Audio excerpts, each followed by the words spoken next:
I have to ask you about your friend Ann Coulter. I know you're very close with her, right? Super close, yeah. Okay, so she hates me and has hated me. Like she and Laura Ingraham kind of like launched my career when I was very young, when I was like 23, because Ann Coulter called me a little bitch on Red Eye, and because Laura Ingraham said I was too plus size to be on TV.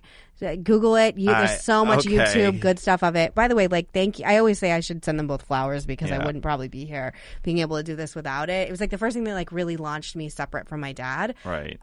She tweeted this like very controversial tweet yesterday, the day before yesterday, about how like Trump could die. Yes. Or Trump should die. Trump should die, yeah. Which again, like, I was like, woo, spicy. Coming from the woman who wrote like In Trump We Trust. Yeah, and Obvious America, yeah. Yeah, has this been like what's that evolution been like? Again, I know, and I'm not like no, I won't like respect her. I won't disrespect her priprivacy. So yeah, I was like, I don't want to continue a feud. No, at least she said a lot publicly, so it's not breaking things. So she has always said, both privately and publicly, I know who Donald Trump is.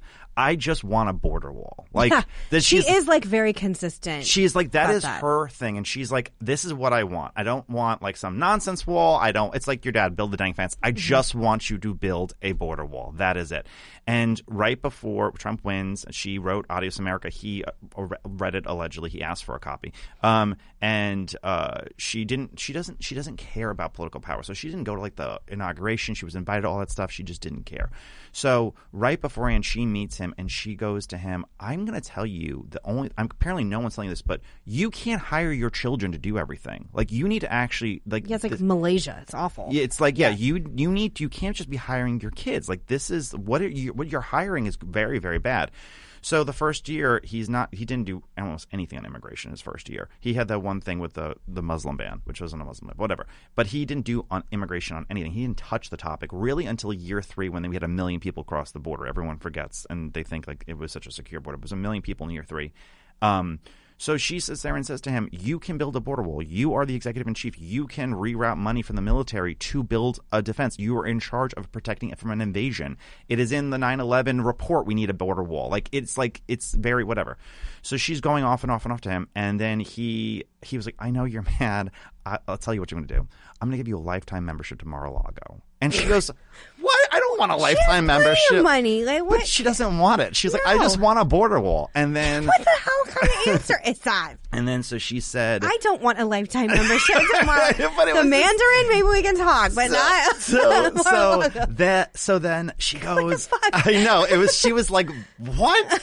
And then she goes, she gets invited to the White House. This is like the end of the year, and she's now starting criticizing him publicly.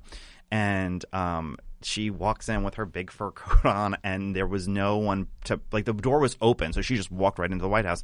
Trump's at the Oval Office desk, and Trump goes, "There she is, the great betrayer." And she goes, "Don't you fucking tell me about betraying people. You're not building that fucking wall." And she said that Secret Service had to come in because they stood across the desk from each other for 30 minutes just cursing each other out. And she said at the end of it, she was, we might as well elected fucking Jeb Bush. Thank you. And then left. And then, yeah. That's so juicy. I know. It's crazy. So, but she doesn't give a shit. Like, she doesn't care. Like, whatever. So she left, and then she started publicly really criticizing him. And then recently, like, this is over the summer. We were at the Bronx Zoo when she told me this.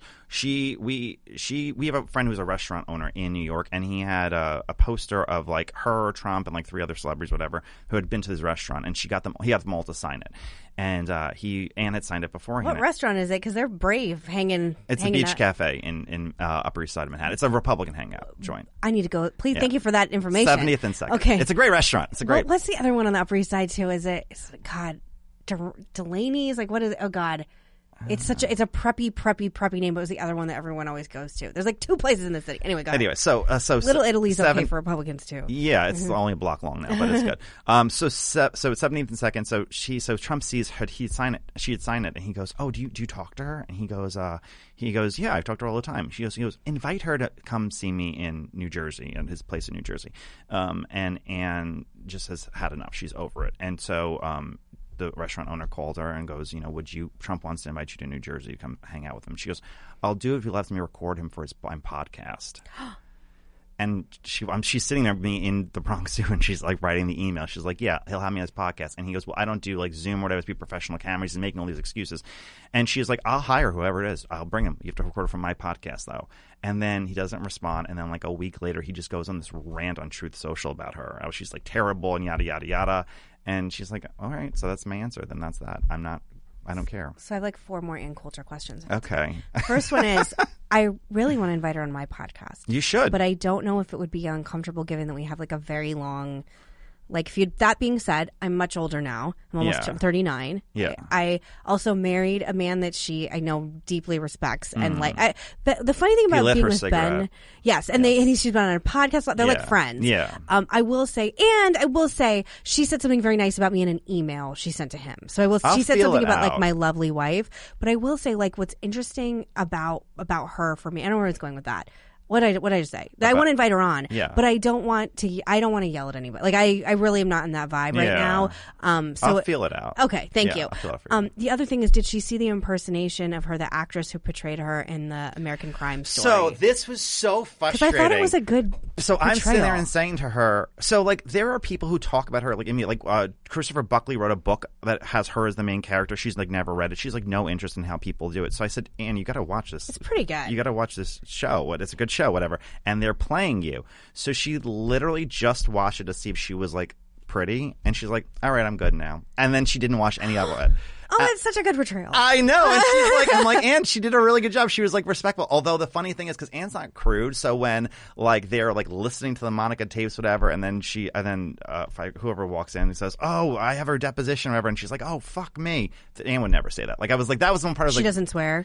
She does swear like in private, but she would never be crude like that. Sure. You know what I mean? Like sure. she would that would never come out of her mouth. But then I was saying to her, like I would tell her like, this is how this happened, whatever. Did you meet like Matt Drudge at like Laura Ingram's Christmas party and accuse her of being a lesbian? She's like, no, I met him at a Pat Buchanan rally. Like this is so like funny. Yeah. So I kept asking her, is this true? Is that true? And she's like, no, none of this stuff is true. But I find her fascinating. I think just being like a child of the 90s politics, growing up in a Republican family, she hated my dad like so much, but I still find her. What's interesting for me at this point is when I married Ben, all of a sudden I had a lot more conservative credibility. And I think people are like, oh, she's like, sleeping with this guy that's like so conservative. I think Anne's big thing is like let the dead rest. So she doesn't like, she's not mad at like Teddy Kennedy still. You know what I mean? Like she's not like, and that's what I say to conservatives. Maybe you both can come on.